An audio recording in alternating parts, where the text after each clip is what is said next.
So Pithapuram మాజీ శాసనసభ్యులు వర్మ గారు అయితే ఒక జనసేన పార్టీకి బిగ్గెస్ట్ కౌంటర్ ఇచ్చారని చెప్పొచ్చు.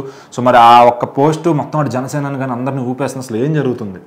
అసలు మొత్తానికి ఆయన ట్విట్టర్లో ఒక ఫోటోని పోస్ట్ చేస్తూ దాని మీద ఏముందంటే నా ప్రజలే నా బలం అనే విధంగా ఒక కొటేషన్ ఉంది. దానిపైన చంద్రబాబు నాయుడు, నారా లోకేష్, పవన్ కళ్యాణ్ వీళ్ళందరి ఫోటోలు కూడా ఉన్నాయి.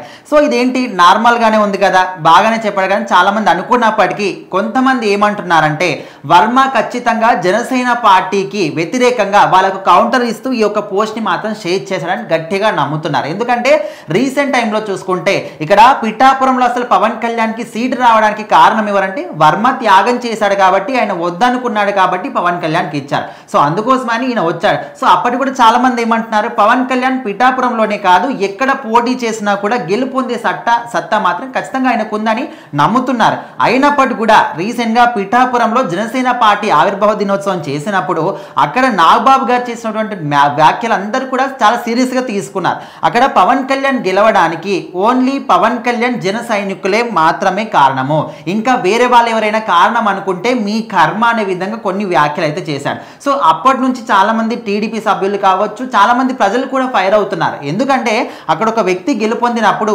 ఓన్లీ ఆ వ్యక్తి జన సైనికులే కారణమా, ఇంకా వేరే ప్రజలు ఎవరు కూడా మీకు ఓట్ వేయలేదా, టీడీపీ తరపున మీకు సపోర్ట్ లేదా, టీడీపీ లేకపోతే ఇక్కడ టీడీపీ గెలవడానికి మీరు సపోర్ట్ అంటున్నారు, కాకపోతే ఎవరు లేకపోయినప్పుడు కూడా ఒకరికొకరు తోడు లేకపోతే గెలిచేది కాదు అని ఫ్యాక్ట్ మాత్రం ఎవరు గుర్తించట్లేదు. సో స్టార్టింగ్ నుంచి కూడా పవన్ కళ్యాణ్ గారు కూడా ఇక్కడ వర్మని కొంత అంటే ఆయన సపోర్ట్ చేశాడు, ఆయన కూడా ప్రశంసించారు, ఓకే.